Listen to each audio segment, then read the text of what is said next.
జ్ఞానం అంటే ఏంటి? అనుభవైకమైనదే జ్ఞానం, అనుభవమే జ్ఞానం. మన పిరమిడ్ స్పిరిచువల్ సొసైటీ మూవ్మెంట్లో 9 నవరత్నాలు ఉన్నాయి. మొట్టమొదటి అహం బ్రహ్మాస్మి అంటే ఆత్మీయ పరబ్రహ్మము.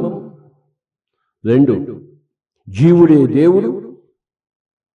3 దేహమే దేవాలయము. 4 శ్వాసే గురువు. 5 సమయమే సాధన. నువ్వు ఎంత సాధన చేస్తావయ్యా అంటే రోజుకు 3 గంటలు. అంటే ఆ 3 గంటలు బట్టి నీ సాధన ఎంతో నాకు తెలుస్తుంది. లేదండి నేను రోజుకి 5 నిమిషాలు చేస్తాను అంటే నువ్వు సాధనకి ఎంత సమయం కేటాయిస్తావో దాని పేరే సాధన అవుతుంది.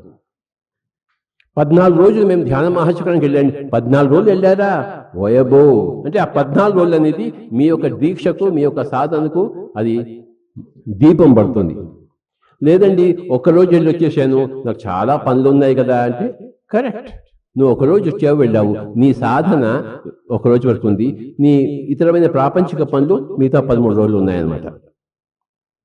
కనుక ఆ సమయమే సాధన పడుతుంది. నువ్వు ఎంత సమయం కేటాయిస్తావు. ఇక్కడ మనమందరం ఉన్నాము, అక్కడ అఖండ ధ్యానంలో ఒక్కొక్కరు 2 రోజులు, 3 రోజులు, 10 రోజులు కూర్చుని ఉన్నారు. అక్కడ ఎవరు ఎంత సమయాన్ని కేటాయిస్తారో అంత సాధన అవుతుంది.